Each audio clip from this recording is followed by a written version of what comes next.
इस कहानी की लेखिका है सोनिया सैनी। 2 दिन बाद एक मुस्लिम तंत्र मंत्र वाला मिला। माँ और पापा को उस तांत्रिक ने कुछ भभूत पढ़कर दी, जिसे विनी के कमरे में छिड़कना था और घर के बाकी हिस्सों में भी छिड़कना था। किसी तरह विनी की नजर से बचाकर सारे घर में भभूत छिड़क दी गई। उस रोज कई साल बाद विनी ने अच्छी तरह से खाना खाया, 1-2 बार मुस्कुराई भी। माँ को तांत्रिक पर अटूट विश्वास हो गया था।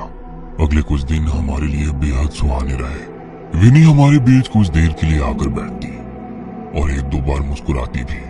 उसके ठीक होने की उम्मीद भी बन सी गई थी। पापा ने तांत्रिक को विनी की हालत में हुए सुधार की जानकारी दी तो वो आत्मविश्वास से भर उठा। अगले दिन उसने हवेली में आकर पूरे घर को बाधा मुक्त करने का आश्वासन दिया। माँ ने तांत्रिक के कहे अनुसार सारा सामान पहले ही तैयार कर दिया था। तय समय पर वो हवेली पहुंचा। तंत्र की सारी तैयारी करने के बाद ओझा ने विनी को बुलाने का आदेश दिया। विनी तांत्रिक को देखकर रहस्यमय तरीके से मुस्कुराई। सफेद रंग की सलवार कमीज पर उसने कुछ अजीब तरह से दुपट्टा ओढ़ रखा था, बिल्कुल वैसे जैसे मुस्लिम महिलाएं नमाज के समय पहनती है। विनी को इस रूप में देखकर हम सभी सकते में आ गए थे। ओझा के नजदीक पहुंचकर वो फिर से मुस्कुराई और मर्दाना आवाज में कुछ फुसफुसाने लगी। देखते ही देखते ओझा वहीं जमीन पर गिर पड़ा। हम सभी का डर के मारे खून जमा जा रहा था। कुछ ही देर में ओझा की आंख पलट गई। उसे देखकर विनी ने जोर से ठहाका लगाया और गुस्से में मां को घूरने लगी। फिर उसने हम सब की तरफ नजर घुमाई और अपने कमरे की ओर जाने लगी। विनी अपने कमरे में चली गई थी। हम सभी अभी भी सन्न थे। किसी तरह पापा ने हिम्मत करके उस ओझा की नब्ज छूकर देखी।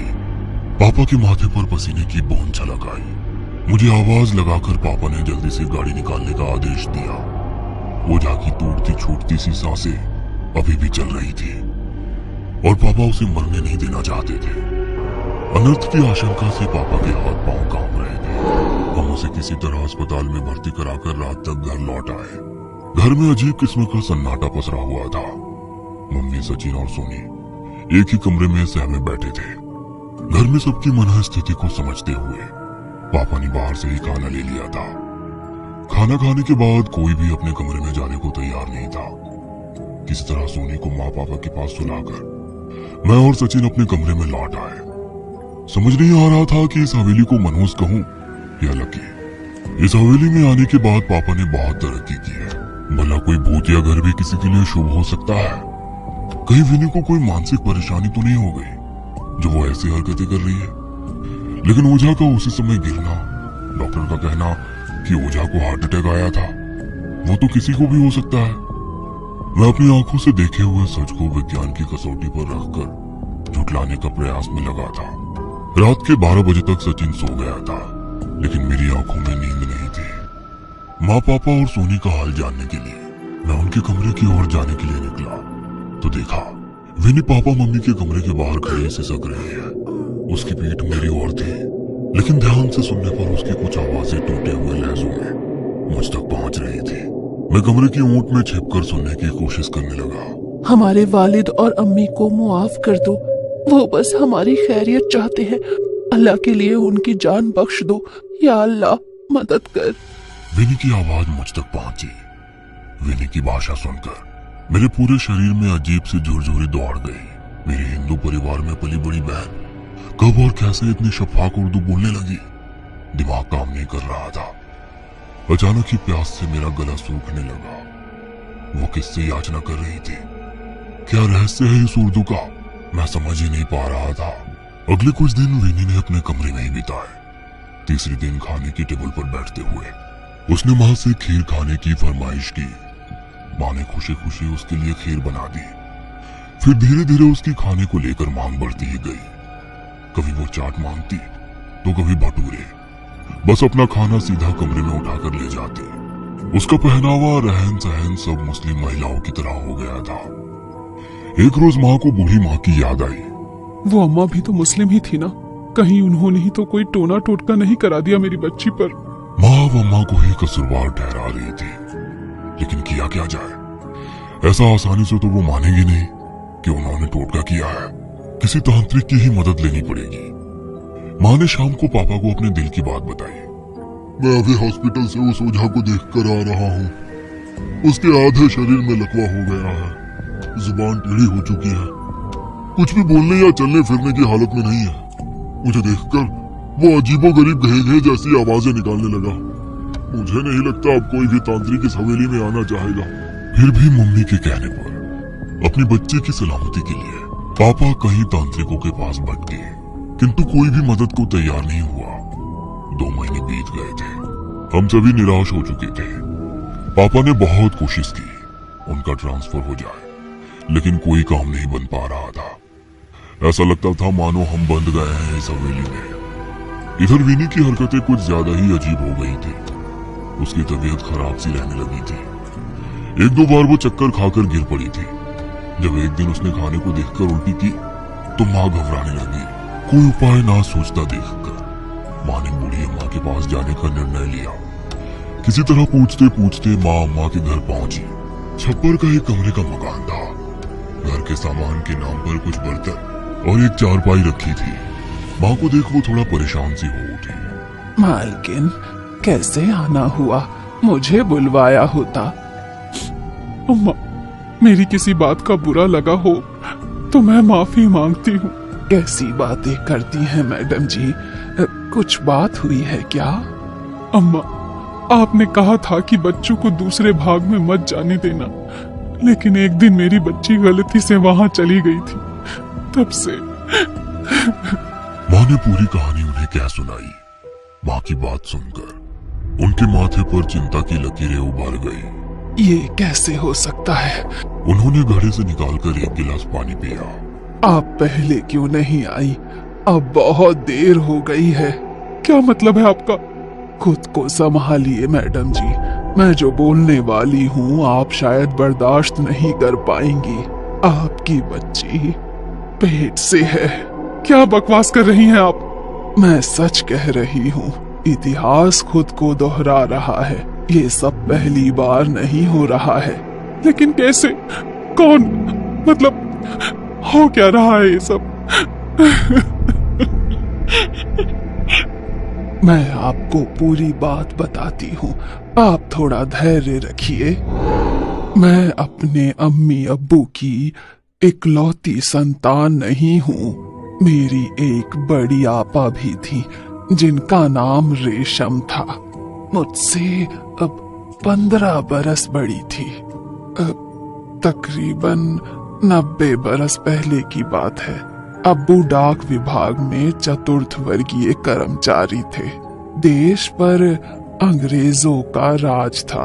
अंग्रेज अफसरों के रुकने और ठहरने के लिए इस आलीशान हवेली को डाक बंगला बना दिया था, जिसकी देखभाल की जिम्मेदारी मेरे अब्बू की थी।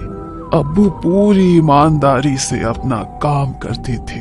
मेरे अम्मी अब्बू हवेली के जर्जर हो चुके भाग में जो आखिरी कमरा है वहां रहते थे। उस समय ये कमरा ऐसी हालत में नहीं था। मेरी 13 वर्षीय आपा भी उसी कमरे में उनके साथ रहती थी। धीरे धीरे आपा गुमसुम सी रहने लगी। फिर बाहर आना जाना भी बंद कर दिया और अकेले कमरे में बंद रहने लगी। अक्सर वो रात को दीवारों को देखकर अजीब अजीब सी आवाजें निकाला करती थी। कभी बैठे बैठे रोने लगती तो कभी हंसने लगती। मेरी माँ को आप ही के जन्म के बाद कोई बच्चा नहीं हो रहा था। इसी हवेली में आने के 2 साल बाद अम्मी की कोख फिर से हरी हो गई। उधर अंग्रेजी सरकार से हवेली की देखरेख के नाम पर मोटी रकम आने लगी। उस दौर में जब हर ओर गरीबी और भूखमरी फैली हुई थी, हमारे घर में अन्न धन की भरमार थी। ऊपर से रहने के लिए आलीशान हवेली। अम्मी अब्बू खुद को भाग्यशाली समझते और अपनी किस्मत पर रश्क करते। उनके जीवन में सिर्फ एक कष्ट था और वो था आपी का यूं दिनों दिन बदलता व्यवहार। अब्बू आपी को कई बार मौलवी और ओझा के पास भी लेकर गए, लेकिन उसकी हालत में सुधार नहीं आया। कोई भी डॉक्टर, वैद्य, हकीम, तांत्रिक उनकी परेशानी की नब्ज नहीं पकड़ सका।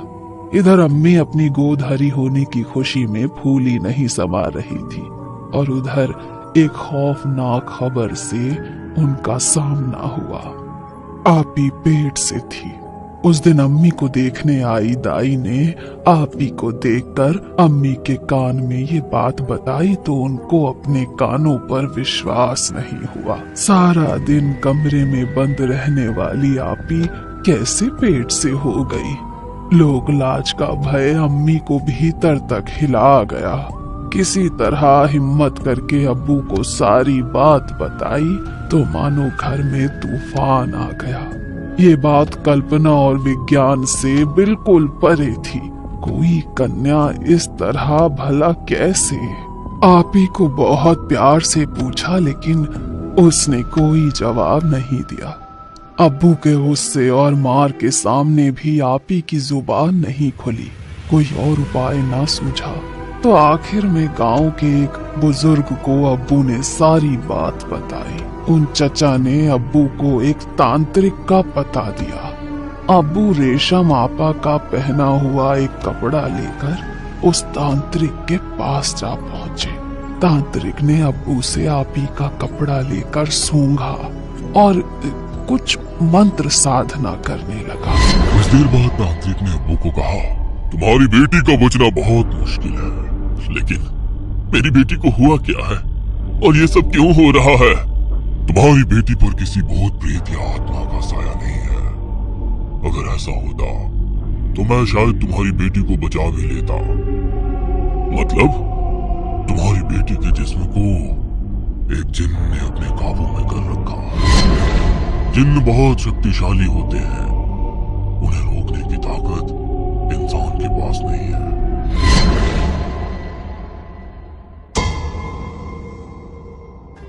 ये कहानी आपको अच्छी लगी हो तो हमें सब्सक्राइब करें, हमारा इंस्टाग्राम और फेसबुक पेज जरूर फॉलो करें। और हाँ दोस्तों, सब्सक्राइब करना भूलना मत।